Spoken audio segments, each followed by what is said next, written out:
Bonjour à tous, j'espère que vous allez bien. Alors aujourd'hui, nouvelle vidéo. Est-ce que c'est enfin le bon moment pour acheter du Bitcoin, J'ai bien dit le mot acheter, j'ai pas dit le mot vendre. J'ai pas commencé encore à faire paniquer les gens avec des titres racoleurs comme ont l'habitude de faire beaucoup de personnes depuis maintenant un bon bout de temps, depuis même plusieurs mois. Donc cette vidéo, en fait, elle fait suite à principalement deux autres vidéos que j'ai fait au cours de l'année 2021. Donc déjà, en fait, rappelez-vous, en début d'année 2021, on était même en fin février 2021, j'avais déjà fait une vidéo dans laquelle je titrais « Pourquoi il n'est plus intéressant d'acheter du Bitcoin ?» Et déjà à l'époque, j'avais eu l'audace de faire une vidéo pour dire qu'il ne fallait plus acheter, que le Bitcoin avait déjà en fait donné énormément en termes de performance et qu'on aurait besoin d'une phase de correction, même si à l'époque les gens étaient devenus un petit peu fous, et on avait vu en fait vraiment beaucoup de personnes persuadées en fait que le Bitcoin ne pourrait faire que monter, qu'il y aurait une crise de liquidité, qu'il y aurait même quasiment plus de Bitcoin en vente. Bref, je pense que beaucoup s'en rappellent encore. Et ensuite, une deuxième vidéo que j'avais fait le 8 avril. Donc ça commence déjà à dater un petit peu, dans laquelle j'indiquais en fait qu'on était dans une phase mania, une phase complètement folle où les gens étaient totalement irrationnels et qu'il fallait se préparer à vendre. Aujourd'hui, on est fin juillet et je pense qu'on est officiellement en tout cas sur un moment bien plus intéressant pour acheter du Bitcoin qu'on ne l'a été durant toute l'année 2021. Je vais vous expliquer pourquoi. Est-ce que ça veut dire qu'il faut se précipiter à l'achat parce que Alex de CoinTips a dit que c'était un bon moment d'acheter? Non. Et je vais justement bien vous expliquer qu'est-ce que ça veut dire et pourquoi il faut au final toujours prendre en compte une chose. On appelle ça en fait le risque. Alors, on va prendre du recul. Je vous mets en fait le graphique du Bitcoin. C'est important en fait de comprendre un petit peu ce qui s'est passé et de toujours prendre du recul. Bon, le Bitcoin, il était en fait dans une phase de hausse qui a duré en fait de mars 2020 à mars 2021.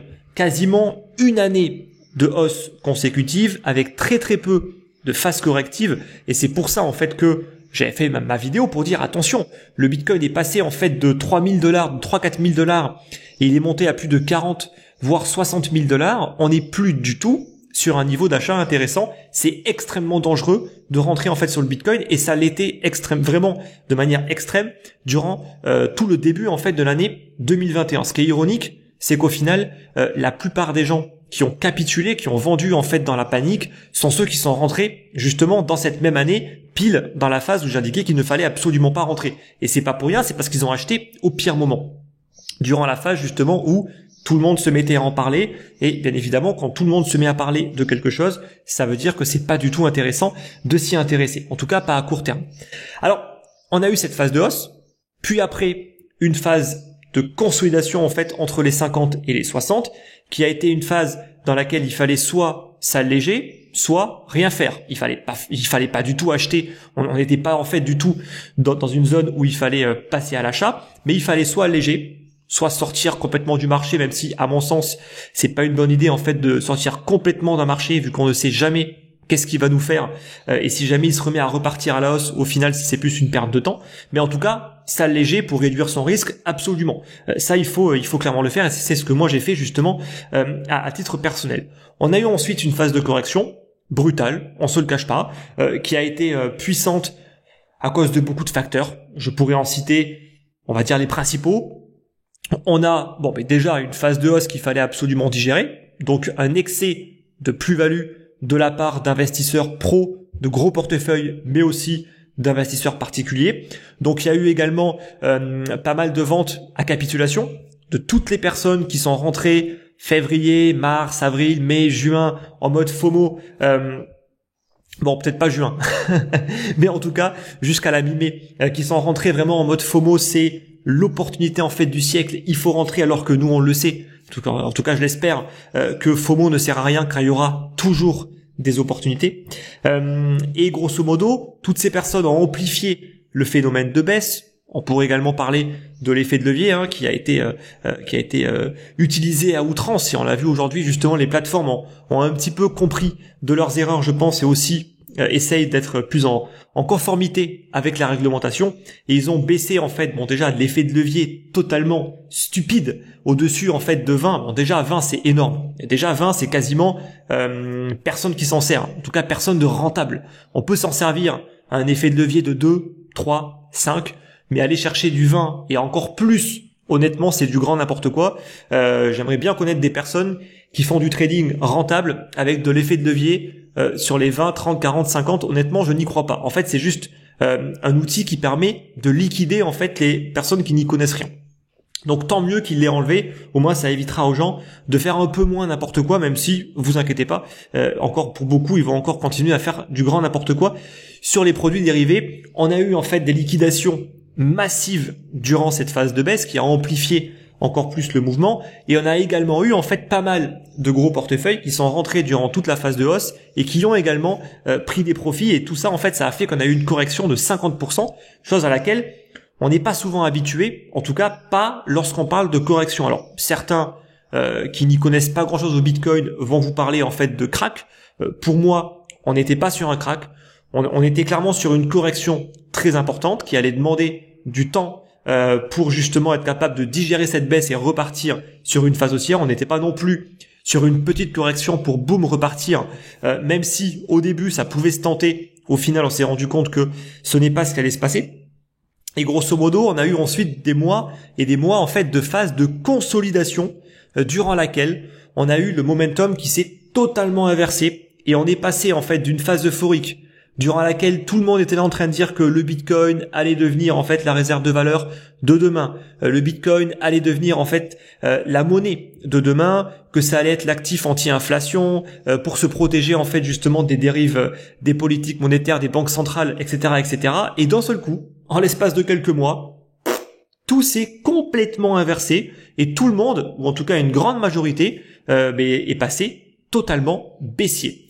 Et ça, pour le coup, ça va quand même frapper de voir à quel point est-ce qu'on peut rapidement changer en fait de fusil d'épaule et on peut passer baissier aussi rapidement, alors que pour le coup, on n'avait pas vraiment les signaux, en tout cas d'un point de vue technique, pour nous dire aussi rapidement qu'on allait être baissier.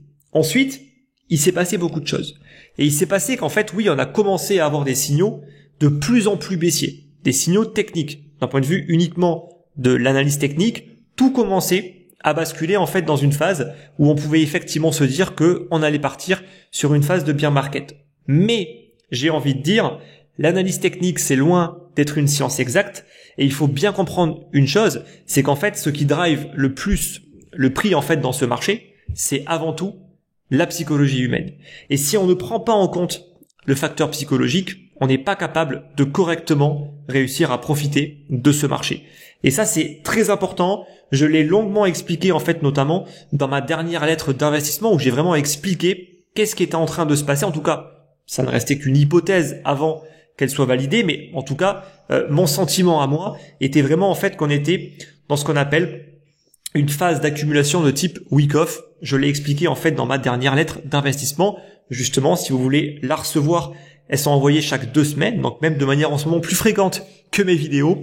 Le lien, il est en description. Alors, aujourd'hui, il faut bien comprendre pourquoi est-ce que justement je titre « Est-ce que c'est enfin un bon moment d'acheter du Bitcoin ?» Quelles sont les questions à se poser avant justement en fait de passer à l'action et de se mettre à de nouveau accumuler ou, si c'est une première fois, acheter en fait du Bitcoin. La première des choses à se poser en fait comme question, c'est est-ce que le ratio risque-rendement, risque-performance plutôt, est en ma faveur. Quand le Bitcoin passe de 4 000 à 40 000 $, vous n'avez pas un ratio qui est en votre faveur parce que l'actif a déjà pris énormément de valeur, il a multiplié par 10 sa valeur. Donc déjà, acheter un actif qui n'a pas encore corrigé et qui a multiplié par 10 sa valeur, ce n'est pas intéressant. Ça, il faut absolument le prendre en compte. Maintenant, si on regarde aujourd'hui, on est entre les 30 et les 40 000 $. Mais ça a complètement changé par rapport au début d'année. Pourquoi ? Parce qu'on a eu une phase de correction qui a permis en fait de poser un point bas sur la zone des 30 000 $, qui a permis en fait de digérer de toute la hausse qu'on a eue de mars 2020 à mars 2021. Et on est en fait dans un contexte qui est totalement différent. où la gestion du risque est totalement différente. Donc cette question, si on se la posait en début d'année 2021 de manière objective, la réponse était non. Ce n'est absolument pas en ma faveur. Aujourd'hui, on est beaucoup plus dans un oui, c'est beaucoup plus en ma faveur en l'état actuel des choses, plutôt qu'il y a de cela quelques mois. Ça, c'est la première question qu'il faut vraiment être capable de se poser de manière rationnelle. Deuxième question, elle peut faire marrer. Est-ce que mes amis me parlent du Bitcoin? Si la réponse est non, ça veut probablement dire qu'on est sur un bon niveau d'achat. C'est tout con. Mais honnêtement, en début d'année 2021, tout le monde vous parlait du Bitcoin. Voilà. Aujourd'hui, je pense qu'il n'y a plus personne qui vous en parle. Donc, de nouveau, est-ce que c'est un bon moment? Eh ben, juste posez-vous la question, c'est tout simple. Est-ce qu'on me parle du Bitcoin? Deuxièmement, troisièmement, est-ce que le prix a énormément monté? La réponse est non. En fait, on est sur un prix qui ne cesse de baisser depuis en fait le mois de mai. Depuis le mois de mai, on est passé en fait de 60 000 à 30 000 $, et depuis des mois, on est en train d'osciller entre les 30 et les 40. Donc là, on peut comprendre que le moment est beaucoup plus intéressant que si on revient un petit peu en arrière et qu'on se dit ah ben en fait le Bitcoin il était à 4 000 $ il y a quelques mois de cela, et là on est quasiment à 50-60 000 $. Voilà, on est clairement dans un contexte qui est différent. Donc est-ce que le prix fait que monter? La réponse est non. Ensuite, important, quel est en fait le comportement des investisseurs de court terme? C'est vraiment très très important de savoir qu'est-ce que sont en train de faire les investisseurs de court terme, que j'appelle plus communément les mains faibles, et les investisseurs de long terme, que j'appelle les mains fortes. Donc là, en fait, ça demande donc d'analyser un petit peu les comportements au niveau des comportements humains. On peut facilement le palper au niveau des réseaux sociaux. Il suffit de regarder un petit peu les chaînes YouTube des grands YouTubeurs mainstream français ou anglophones pour tâter un petit peu le terrain, voir un petit peu le sentiment. On va voir un petit peu dans les commentaires, voir comment les gens sont en train de réagir. On va regarder sur Twitter, et on a également, de manière plus précise, des indicateurs qui vont se baser en fait justement sur les données fondamentales pour essayer de nous donner ce type d'informations. Je l'avais justement montré en fait dans ma dernière vidéo. Là, je vous remets rapidement le graphique où justement je suis en train de vous dire que on était sur une inversion où en fait on avait de nouveau les investisseurs de court terme qui vendaient leur Bitcoin aux investisseurs de long terme. Donc la question de nouveau, qu'est-ce que font les investisseurs de long terme? Ils sont en train d'accumuler. Donc s'ils sont en train d'accumuler, ça veut dire qu'on est probablement sur une zone d'achat qui est intéressante. Que font les investisseurs de court terme? Ils sont en train de vendre.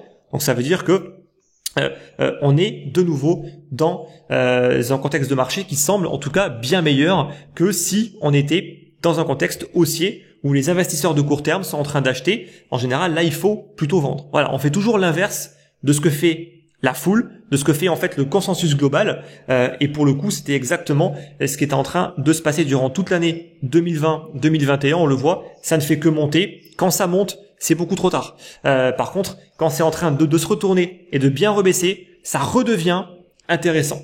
Bien sûr, c'est important de comprendre juste le fait que ça commence à redevenir intéressant. Ça veut pas dire qu'il faut faire all-in, il faut mettre tout l'argent qu'on a dès que ça commence un petit peu à se retourner, mais on peut de nouveau se reposer la question, est-ce que c'est intéressant de commencer à accumuler?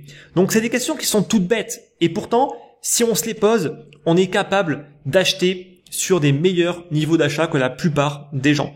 Bien évidemment, sinon il y a d'autres stratégies, comme la stratégie classique de faire un DCA, on achète toutes les semaines ou tous les mois du Bitcoin, comme ça on lisse un petit peu le prix moyen d'achat. Le problème de cette stratégie, c'est que vous n'allez absolument pas annuler tous les biais psychologiques auxquels vous allez être soumis et qui vont vous faire faire un maximum d'erreurs et qui font que la plupart des gens aujourd'hui sont totalement perdants dans ce marché. Donc voilà un petit peu par rapport à ça. Maintenant, on va un peu plus parler de l'aspect psychologique et du risque. Aujourd'hui, le Bitcoin est un actif risqué. C'est toujours important de le rappeler. Quand moi je fais une vidéo et que je commence à donner en fait des arguments pour dire qu'on est sur un niveau d'achat intéressant, ça veut pas dire en fait que demain le prix va monter. Je sais que les gens, en tout cas certaines personnes, ont souvent cette impression et vont avoir la fâcheuse habitude de décrédibiliser en fait ceux qui vont dire le lundi en fait le Bitcoin va monter sur une longue période de temps. Si demain le mardi le Bitcoin baisse, vous inquiétez pas que vous aurez toute une flopée en fait de personnes pas très intelligentes, et je suis désolé en fait de le dire, qui vont venir vous dire que vous n'êtes pas crédible, que vous dites que de la merde, que vous ne savez pas en fait ce que justement vous dites et que faites que vous trompez. Voilà, ça arrive tout le temps. Donc là, moi je prends le risque. Je vous dis en fait qu'on commence à être sur une zone qui est intéressante et qu'on peut recommencer une accumulation en fait de Bitcoin sans pour autant mettre tous en argent, parce que oui, on peut toujours avoir des fluctuations baissières, mais on commence à être de nouveau dans une phase intéressante d'achat. Donc moi je prends le risque, et peu importe si le Bitcoin baisse et qu'il y a des personnes qui viennent dans les commentaires demain ou après-demain, moi je m'en fous complètement. Je suis vacciné en fait par rapport à ces personnes. Donc cette question de risque elle est importante, parce que pour gagner en fait de l'argent, et je parle de gagner réellement de l'argent, hein, pas quelques milliers d'euros, pour gagner vraiment beaucoup d'argent en fait dans ce marché, il faut vraiment prendre conscience des risques, et il faut comprendre que pour être capable d'acheter au meilleur moment, il faut acheter quand on a l'impression que le risque est au plus haut. Mais en réalité, ce n'est absolument pas le cas. Donc ça, il faut vraiment comprendre ce ressenti qui malheureusement est aujourd'hui énormément à cause des réseaux sociaux, de YouTube, Twitter, de cette masse en fait d'informations qui vont complètement tromper votre perception du risque. Si on regarde de manière objective ce qui se passe en fait sur les réseaux depuis un mois ou deux, on a l'impression que c'est la fin du monde, que le Bitcoin va s'effondrer, que c'est le retour aux $20 000, que le Bitcoin va forcément aller casser en fait la zone de support des $30 000, que le contexte est extrêmement baissier, que tout est baissier, que tout le monde est pessimiste, etc. Tout ça en fait c'est le ressenti. On ressent que c'est absolument pas le bon moment pour acheter. Mais dans la réalité, comme là je peux vous le dire, on est en fait dans un contexte qui est beaucoup plus intéressant, avec un risque bien moins important que lorsque le consensus est euphorique et va vous pousser en fait à acheter. Et ça c'est très très important de bien le comprendre. Et de nouveau, tout le monde, en tout cas pas tout le monde de nouveau, mais une grande partie en fait de toutes les personnes qui vont un petit peu donner leur avis sur les réseaux ne font qu'amplifier ce phénomène-là. Donc d'un côté c'est intéressant parce que ces personnes, sans s'en rendre compte, ils manipulent les gens et ils les font faire de nouveau des erreurs qui vont leur coûter cher. Et de l'autre côté, les rares personnes qui comprennent un petit peu tout ça, qui ont l'expérience et qui comprennent justement ce phénomène-là, eux vont être capables justement de pouvoir prendre des risques au bon moment et après être capables d'en profiter. De nouveau, quand on prend du risque, on n'a jamais la certitude d'avoir raison. Et ça, il faut l'accepter. Donc si vous cherchez une personne qui va vous dire avec certitude ce qui va se passer en fait demain, vous n'avez rien compris à ce que c'est que l'investissement. Donc ça aussi c'est important de bien le comprendre. Alors, est-ce que c'est simple d'acheter un point bas? Alors, si on part du principe que il y a de fortes chances, mais en tout cas, on n'est jamais sûr de rien, qu'on a touché effectivement un point bas sur la zone des $30 000. Est-ce que c'est simple d'acheter un point bas? Alors déjà, si on regarde un petit peu par le passé, on va revenir en janvier 2019. Qu'est-ce qui se passe? On a une phase de capitulation, où en fait, tout simplement, une très très grande partie de ceux qui sont rentrés de manière précoce en 2017, donc plutôt bien rentrés, vont capituler. Parce qu'on a eu une première phase de baisse, on a eu des mois de contexte plutôt baissier qui ont lessivé la plupart des gens, et de nouveau, encore une vague de baisse importante qui a vraiment laminé la plupart des investisseurs de long terme. À ce moment-là, quand le Bitcoin était à peu près à $3 200, est-ce que vous croyez que le consensus était en mode to the moon, il faut acheter, buy the dip? Non, absolument pas. En fait, les fameux buy the dip, c'est les soldes, etc., on les a eu quand? Rappelez-vous, quand le Bitcoin en fait est passé de 20 000, on va dire à 10 000, c'est là en fait où tout le monde s'est excité et tout le monde a dit buy the dip, c'est les soldes, il faut acheter, etc. Ensuite, plus personne n'était là pour continuer à dire ça. Alors, il y a toujours des gens qui ne cessent de dire buy the dip à chaque fois qu'il y a une baisse. Alors soit ils ont un capital qui est limité, mais sinon je comprends pas en fait comment ces personnes font pour faire que racheter à chaque fois. Je veux bien en fait qu'on rachète avec 1, 2, 3 cartouches, mais arrivé à un moment, sauf si on met 1% à chaque fois, le buy the dip, ça marche plus en fait. Donc de nouveau, plus personne dans ce moment-là en fait ne continuait encore à dire buy the dip, buy the dip, buy the dip. Et en fait, on était dans un consensus extrêmement baissier, où il y avait un pessimisme ambiant, où tout le monde, de nouveau, pas tout le monde, mais en tout cas une bonne partie du consensus global, qui nous disait que le Bitcoin allait chercher les $1 800, voire les $1000, voire même plus bas. Je me rappelle encore de ces personnes qui disaient « Moi, je pense que le Bitcoin sera de nouveau intéressant dans la zone des $200-300. » De nouveau, dans un consensus baissier, l'être humain va toujours avoir tendance à exagérer et à avoir des estimations en fait de prix intéressantes, toujours dans l'excès. À 3200, on passe de 20 000 à 3200, c'est toujours pas assez. On va toujours miser plus bas et on fait ça également pourquoi ? Pour se rassurer, parce qu'on n'ose pas rentrer. Donc on essaie de procrastiner un petit peu en se disant je vais rentrer un peu plus tard, encore un peu moins cher, pour essayer en fait au final de prendre du temps et de essayer de repousser un petit peu plus loin parce que pour l'instant on n'est pas trop confiant et on n'a pas trop envie d'acheter parce qu'au final il n'y a pas grand monde qui vous incite à acheter et que vu que vous êtes facilement influençable, vous êtes influencé par les personnes qui sont négatives. Mars 2020, c'est la panique. De nouveau, qu'est-ce qui se passait en fait dans ce contexte-là ?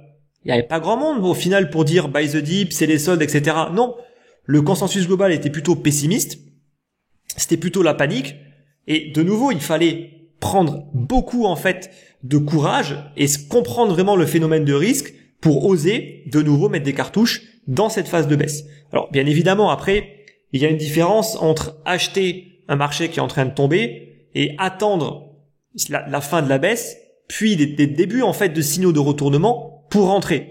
Bien évidemment, le risque n'est pas du tout le même, mais à mon avis, les deux sont quand même plutôt intéressants et le danger d'acheter un couteau qui tombe, c'est que vous pouvez acheter à -20 et vous pouvez vous retrouver à -50. Donc c'est pour ça que c'est toujours mieux de ne jamais acheter quand ça baisse, mais plutôt quand il se passe absolument rien après une vague de baisse, quand la panique a l'air d'être un petit peu dissipée, mais tant que l'euphorie n'est pas encore trop revenue. Qu'est-ce qui se passe maintenant en juin, juillet 2021.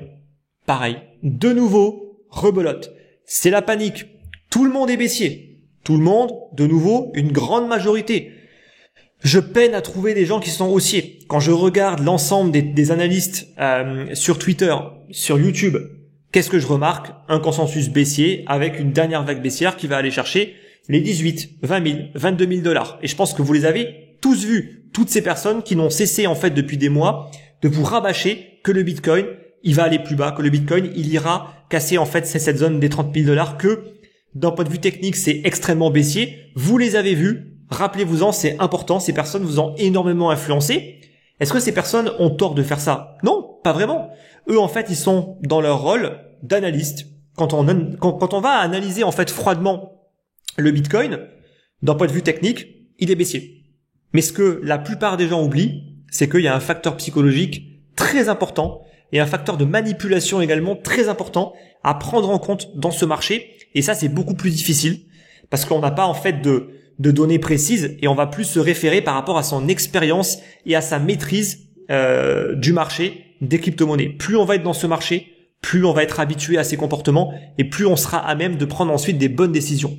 Si on se base froidement uniquement sur l'analyse technique, on sera pas capable d'acheter correctement sur des bas de marché ou en tout cas pas au meilleur niveau. Après, de nouveau, il y aura quand même des personnes qui vont réussir à correctement moyenner un prix d'achat, mais ça va demander en fait pour le coup beaucoup de présence et c'est surtout en fait des personnes qui vont faire des analyses à court terme. C'est pas ceux qui font des analyses en daily ou en weekly qui vont être capables de correctement rentrer sur le Bitcoin par exemple à 30 000 $. Bref, tout ça il faut absolument le prendre en compte. Donc, quand il y a un consensus qui est autant baissier, qu'est-ce que font les gens ?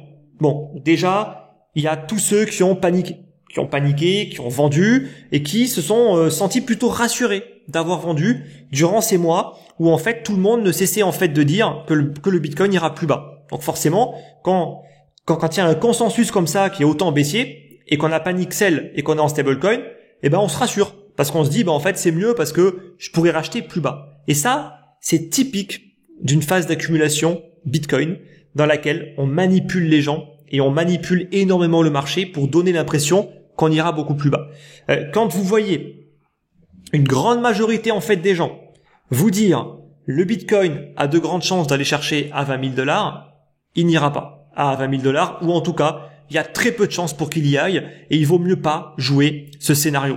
Pourquoi ? Parce que tout simplement, la plupart des investisseurs qui sont rentrés en 2021, ils ont déjà vendu. ils ont vendu très souvent à perte, ils ont paniqué. Et s'ils n'ont pas vendu en fait dans la première vague de baisse, dans les mois qui ont suivi, il se passait plus rien et on venait systématiquement faire des nouveaux plus bas pour titiller en fait ces personnes, pour les faire paniquer. Et qu'est-ce que font ces personnes? Eh ben ils se font épuiser par ce marché, ils sont épuisés psychologiquement, ils vont lâcher en fait ce marché, ils vont sûrement vendre et beaucoup d'autres vont essayer de vendre pour se dire je vais vendre pour acheter plus bas. Voilà. Et grosso modo, il reste plus grand monde qui est encore positionné dans cette phase d'accumulation. Et qu'est-ce que font les gros portefeuilles? Qu'est-ce que font les personnes qui peuvent manipuler en fait ce marché? Qui est manipulé? Ça, il faut bien le comprendre. Et il n'est pas manipulé en fait pour que la plupart des gens gagnent de l'argent. Il est manipulé pour que la plupart des gens ne gagnent pas ou gagnent peu d'argent, pour que eux, ils gagnent justement beaucoup. Et c'est exactement ce qui s'est passé. On a eu une phase d'accumulation où on est venu faire paniquer les gens, où les signaux ont commencé à tous se retourner pour dire que c'était baissier, pour que tout le monde pense que ça ira encore plus bas, et qu'à chaque fois qu'il y a eu des petites percées dans la zone des 30, toutes ces personnes-là paniquent, vendent, et pour qu'il y ait tous les gros qui soient justement là pour racheter. Et ensuite, on a eu un piège baissier. Piège baissier qui est typique, on l'a eu une fois à la hausse, on l'a maintenant une fois à la baisse, quand on est venu chercher dans la zone des 41 000 $, tout le monde s'est dit c'est bon, ça repart, et boum, on a été chercher les 28 000. Les personnes qui sont repassées à l'achat se sont fait laminer, et de nouveau, on est venu chercher dans la zone des 29. Il y avait clairement des signaux extrêmement baissiers à ce moment-là, et après il se passe quoi? Boum, on monte directement aux 40 000. Et là, on va tout simplement laminer tous les vendeurs qui vont prendre des positions short et qui vont se faire laminer en fait par le marché. Maintenant, qu'est-ce qui peut se passer? Il peut se passer encore beaucoup de choses. Mais le problème, il est où? Le problème, il est que tous ceux qui sont encore en stablecoin et qui espèrent encore acheter plus bas vont se retrouver à courir après le Bitcoin et à ne pas savoir quand rentrer. Et ça me rappelle encore quoi? Ça me rappelle de nouveau 2019 et 2020. 2019, quand justement on passe de 3200, on a un gros signal d'achat dans la zone des 5000. Et là, qu'est-ce qui se passe? La plupart des gens ne passent pas à l'achat et se mettent à courir après le Bitcoin qui est passé en fait de 3200 à 14 000 $. Et malheureusement, la plupart des gens vont rentrer entre 10 000 et 14 000. Probablement sur une zone de top de marché. Parce que c'est très souvent ce que vont faire la plupart des gens. Et c'est exactement ensuite ce qui s'est passé en mars 2020. Sauf qu'en mars 2020, on est passé de 4 000 $ à près de 60 000 $. Là, ça a été une hausse beaucoup plus importante. Mais au cours de cette hausse, qu'est-ce qui s'est passé? Beaucoup de choses de nouveau. Quand le Bitcoin était à 20 000 $, mais rappelez-vous encore de toutes ces personnes qui vous disaient « Vendez vos Bitcoins, prenez vos profits ». Attention, le Bitcoin a beaucoup trop monté, il faut être prudent. De nouveau, d'une certaine manière, ces personnes, ils ont raison. Parce que, de toute façon, ils prennent aucun risque à dire ça. C'est-à-dire que s'ils ont raison, ça va être les rois du monde. S'ils ont tort, on va juste leur dire « Ouais, mais c'est pas grave parce qu'au final, ils ont été juste prudents, donc ils nous ont pas non plus fait perdre de l'argent. » Alors que si on prend du risque, comme moi je le fais, à vous dire qu'on est sur une zone qui est intéressante d'achat, moi, pour le coup, je vais en prendre plein la gueule. Parce que si jamais, en fait, le Bitcoin, il baisse, les gens vont perdre de l'argent. Et ça, c'est bien plus difficile à encaisser parce que les gens vont être frustrés et ils vont vouloir se défouler, en fait, sur le responsable qui va être autre que moi. Donc, vous voyez que c'est aussi pour ça que la plupart, en fait, aujourd'hui, des personnes que vous allez retrouver sur YouTube, Twitter, vont souvent vous dire prudence, soyez prudent, prenez pas de risques, attention. Et en fait, ne vont jamais vraiment oser dire on est sur un niveau intéressant pour commencer à acheter. Voilà. Parce que, bien évidemment, c'est beaucoup plus difficile à encaisser. Mais c'est pas de leur faute. Honnêtement, c'est de la faute des personnes qui se défoulent dans les commentaires. Et parce que je sais, moi je l'ai vécu à de nombreuses reprises, si on n'a pas une forte carapace et ignorer en fait tous ces Mongols, et pour le coup ça peut être pénible, et on peut justement arrêter en fait de donner son avis, parce que tout simplement les gens ne comprennent pas que dire que on est sur un niveau intéressant d'achat ne veut pas dire que demain le prix du Bitcoin montera. Le prix du Bitcoin peut encore très bien baisser et ne monter que dans quelques mois.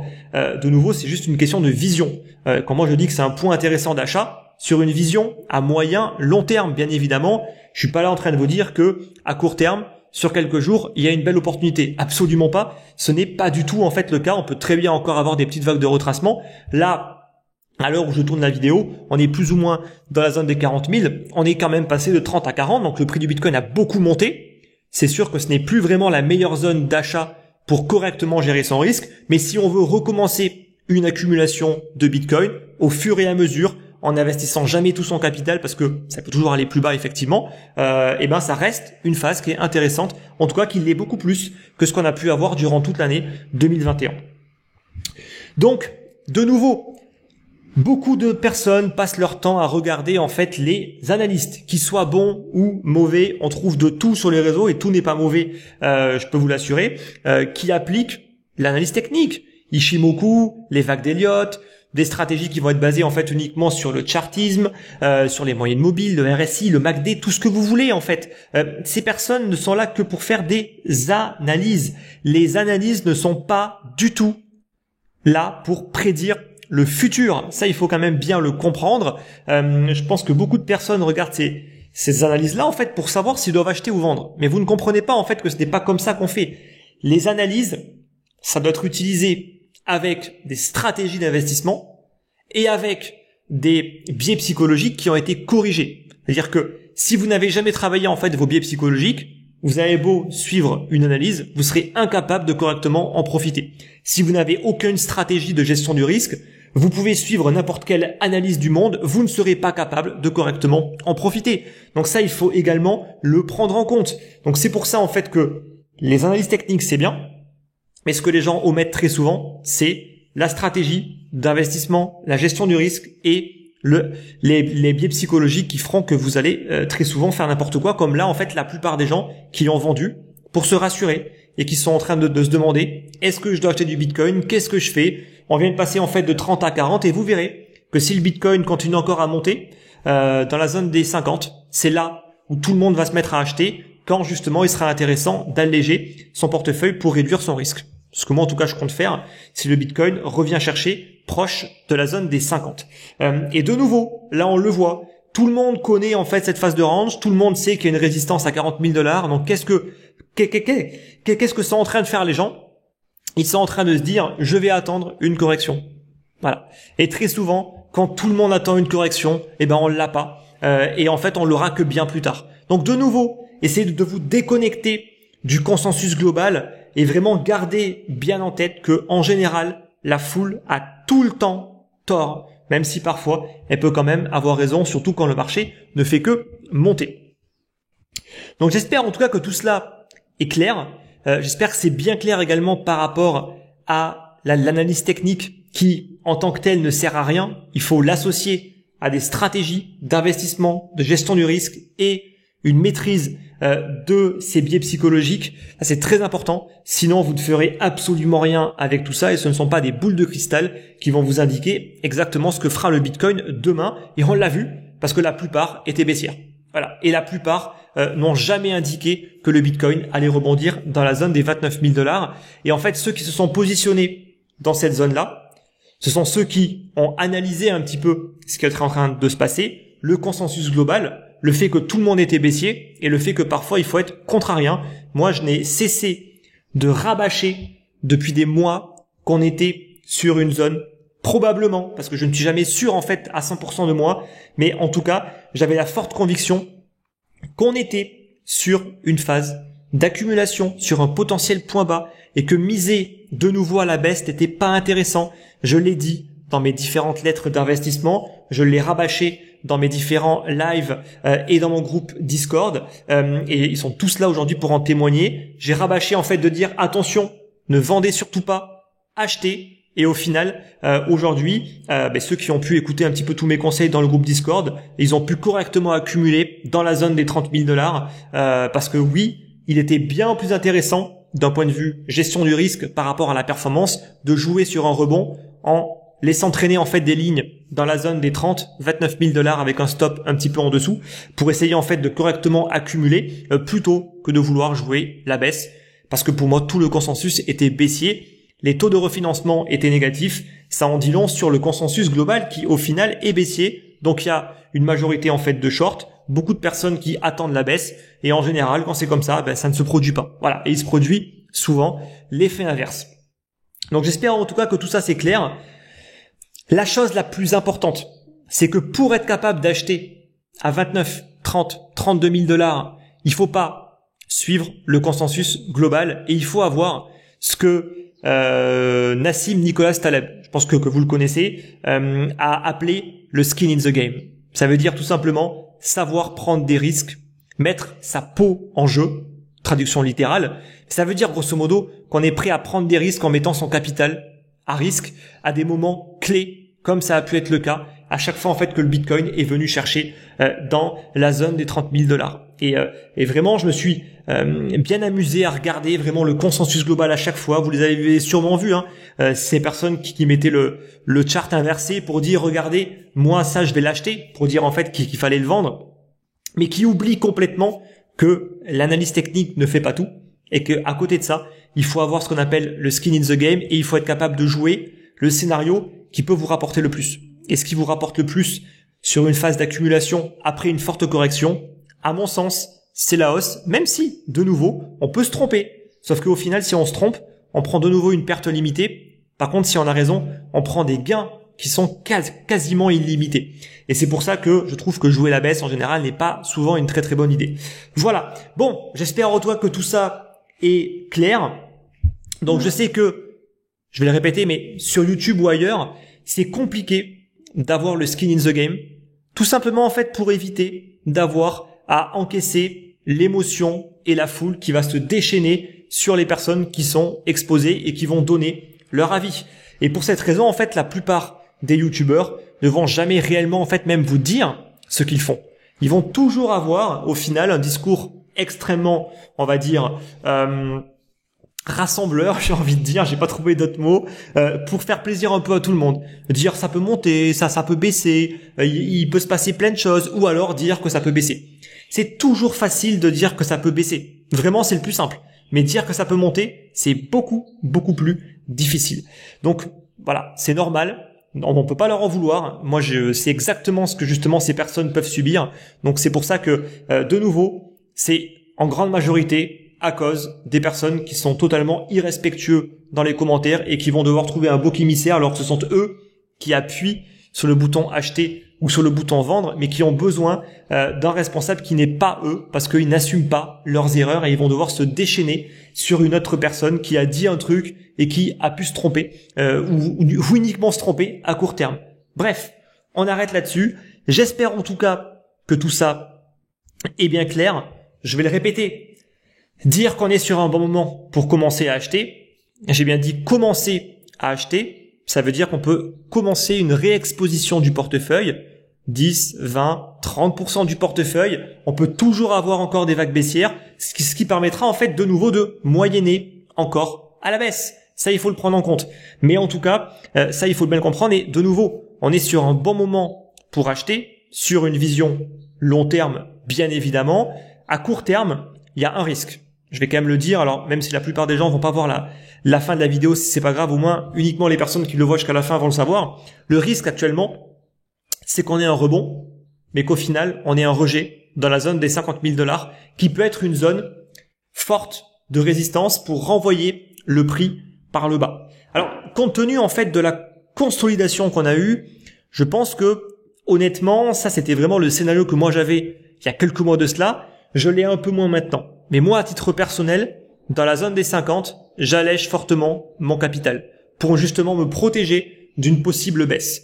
Maintenant, c'est pas sûr que ça arrive, mais de nouveau, ne misez pas tout maintenant sur un point bas et un to the moon avec une résistance des 60 000 $ qui va être cassée, un nouveau plus haut et une nouvelle vague aux 300 000 $, comme je commence déjà un petit peu à le voir. Prudence, d'accord? Prudence. Il y aura pas mal de faux mots en fait sur cette hausse-là. Donc vraiment, faites attention. On investit doucement. On recommence une réexposition tout doucement, toujours en ayant en tête que on peut encore avoir des rejets et qu'il y a encore des résistances à franchir qui n'ont pas été cassées. Ça, il faut aussi le dire et le prendre en compte. De nouveau, on gère ces risques très importants. Allez, j'espère en tout cas que cette vidéo a pu vous apporter beaucoup d'informations. Très important, l'aspect psychologique et la manipulation au final qui a été faite durant toute cette phase d'accumulation qui a trompé la plupart des gens. J'espère en tout cas que c'est clair et on se retrouve, écoutez, d'ici à quelques semaines en espérant qu'il y ait encore eu un petit peu de mouvement pour que je puisse également un petit peu donner mon avis sur ce qui est en train de se passer S'il y a une cassure des 40 000 et qu'on va rapidement dans la zone des 50, là, prudence, prudence, prudence, pas de FOMO, s'il vous plaît. Ce serait peut-être le pire moment pour acheter si on vient dans la zone des 50. Donc vraiment, attention. Mais en tout cas, pour l'instant, on est encore dans le range. Ça peut encore être une phase un peu intéressante pour commencer à se positionner de nouveau de manière légère. Allez, je vous dis bonne semaine et on se retrouve à très très vite pour la prochaine vidéo. Bye bye.